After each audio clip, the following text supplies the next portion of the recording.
जय श्री कृष्णा दोस्तों, हर हर महादेव। कैसे हैं आप सब? स्वस्थ और सुरक्षित होंगे। दोस्तों, 8 मई को जो रविवार आ रहा है बहुत ही शुभ संयोग लेकर आ रहा है।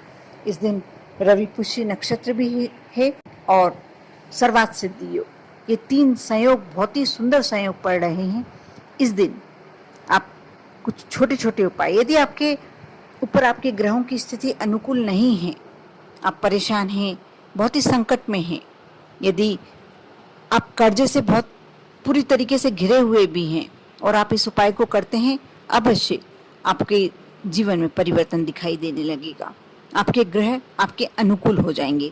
दोस्तों, इसके लिए रविवार के दिन आपको सुबह जल्दी स्नान करके सूर्योदय के समय, सूर्योदय से आधा घंटा 1 घंटा तक आप यह कार्य कर सकते हैं। इससे ज़्यादा समय नहीं लगाएं आप, क्योंकि इस उपाय को करने के लिए आपको सूर्योदय के समय ही उठना और स्नान करके अपने आप को शुद्ध करना, उसके बाद इस उपाय को करना होगा। आप सुबह उठें और उसके बाद एक कलश ले लें। तांबे का कलश होना बहुत ज़रूरी है, आपको तांबे का कलश ही लेना होगा। तांबे का कलश ले लें। उसे, यदि आपके पास गंगा जल है और इतना है कि आप पूरा भर सकते हैं तो बहुत ही श्रेष्ठ, नहीं तो आप सादा जल ले लें। साधारण जो भी आपके पास स्वच्छ जल हो वह ले लें। उसमें थोड़ा सा गंगा जल आप डाल लें। यदि गंगा जल नहीं है तो कोई भी पवित्र नदी का जल आप डाल सकते हैं। गंगा सप्तमी होने के कारण यह विशेष बहुत आपको और ज़्यादा फायदा देने वाला है। आपके जीवन में एकदम चमत्कारिक परिवर्तन होने वाला है। उसके साथ ही आप थोड़ा सा, यदि आपको गन्ने का रस उपलब्ध हो जाए, थोड़ा सा गन्ने का रस, चाहे आप चाहें तो 8-10 बूंद भी डाल लेंगे तो श्रेष्ठ कर सकते हैं। और यदि गन्ने का रस नहीं मिल पाए तो आप गुड़ डाल सकते हैं। गुड़ को बारीक पीस लें और थोड़ा सा, बहुत ज़्यादा नहीं डालना है, चुटकी भर गुड़ भी डालते हैं, उसका भी आपको श्रेष्ठ फल मिलता है। शमी पत्र आपके पास हो तो एक शमी पत्र डाल लें। एक अक्षत का दाना, अक्षत यानी आप सभी समझते ही होंगे, अक्षत यानी साबुदाना, साबुत चावल का दाना जो टूटा फूटा नहीं हो, वह चावल का दाना। उसके साथ ही आप एक हरी दूब, यदि आपको मिल जाए आसानी से तो वह भी डाल सकते हैं, आप वह भी डाल लें। यदि आपके पास दालचीनी रखी हुई है उसे पीस लें, उसका बिल्कुल बारीक पाउडर कर लें। थोड़ी सी चुटकी भर आप दालचीनी का पाउडर डाल दीजिए। यदि कोई भी लाल रंग का पुष्प हो, यदि कनेर का पुष्प है तो बहुत ही श्रेष्ठ, यदि नहीं है, कोई भी लाल रंग का पुष्प मिल जाए आसानी से जो आपको प्राप्त हो जाए, गुड़हल का पुष्प है तो भी बहुत ही श्रेष्ठ रहता है। आप ये सब सामग्री डाल लें और सूर्योदय के 1 घंटे बाद तक आप यह कार्य अवश्य कर लें, क्योंकि इस समय में यदि आप यह कार्य करते हैं तो आपको इसका बहुत ही अच्छा रिजल्ट्स मिलते हैं। उसके बाद किया गया कार्य शायद आपके लिए इतना फलकारी नहीं हो। आप जाएं और सूर्य नारायण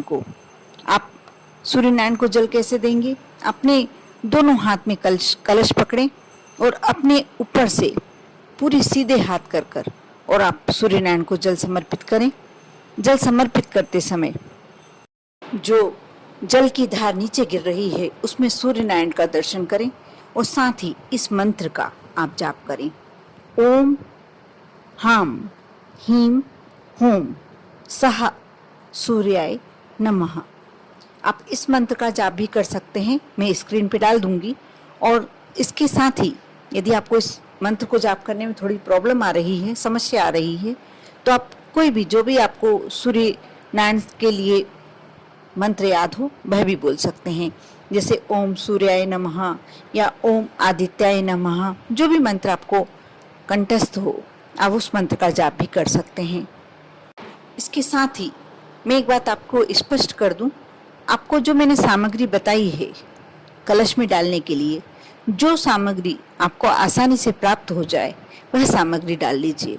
मैंने उसमें बहुत सारी सामग्रियां बताई हैं, यदि सब मिल जाए तो सभी डाल लें, यदि नहीं मिल पाए तो ज़्यादा परेशान ना हो। जो भी, कभी भी देवी देवता ये नहीं कहते कि मुझे सभी सामग्री या मुझे कुछ अर्पण करो। आप यदि सच्ची भावना से, सच्चे दिल से यदि भगवान को सिर्फ जल भी समर्पित करते हैं तो प्रभु स्वीकार करते हैं। लेकिन ये छोटी छोटी सी कुछ ऐसी बातें होती हैं जिसे हम अपने इष्ट को चढ़ाकर हम भी प्रसन्न होते हैं और हमारे इष्ट को भी पूरी तरीके से प्रसन्न करने की कोशिश करते हैं। रवि पुष्य योग है, इसलिए आप यह कार्य करते हैं। गंगा सप्तमी का बहुत ही सुंदर साथ में सहयोग पड़ रहा है, उसके साथ सर्वार्थ सिद्धि योग, ये 3 योग ऐसे साथ में पड़ रहे हैं। इस दिन यदि आप यह उपाय करते हैं तो बहुत ही सर्वश्रेष्ठ फल प्राप्त होने वाला है। आपने जल समर्पित कर दिया, उसके बाद जो जल नीचे गिरा हुआ है उसको थोड़ा सा लेकर अपने आँखों में लगाएं, अपने नेत्रों से लगाएं, अपने मस्तक पर लगाएं और जो भी आपकी समस्याएं हैं हाथ जोड़कर सूर्य नारायण से विनती करें और दंडवत प्रणाम कर कर आप अपने दूसरे कार्य में लग सकते हैं। ये कार्य आप कर कर देखें। वैसे तो कहते हैं यदि जो व्यक्ति प्रतिदिन सूर्य नारायण को जल समर्पित करता है उसके घर में कभी कलह नहीं होती, उसे कभी लक्ष्मी की कमी नहीं होती, उसके घर में कभी, उसके शरीर में तो कम से कम कभी बीमारी प्रवेश नहीं करती।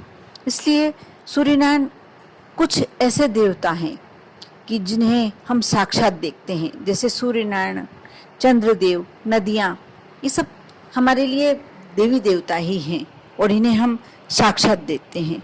इसलिए इनके जो भी करते हैं उसका हमको बहुत ही अनेक फल प्राप्त होते हैं। दोस्तों, आप यह उपाय करें और कोशिश करें प्रतिदिन सूर्यनारायण को जल समर्पित करें।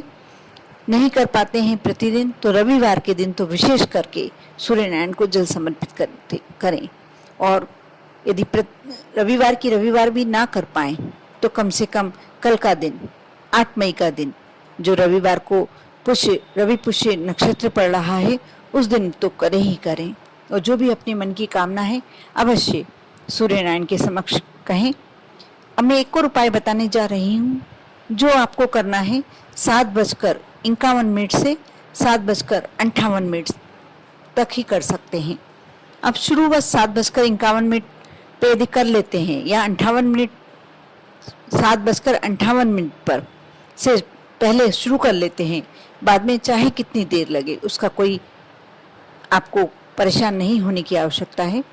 आप घी का दीपक लगाएं अपने मंदिर में, अपने घर के मंदिर में घी का दीपक लगाएं और माँ लक्ष्मी और श्री हरि भगवान विष्णु की मन से विनती करें, उनसे उनकी कामना करें और साथ ही साथ एक बार, कम से कम एक बार विष्णु सहस्त्र नाम का पाठ अवश्य करें।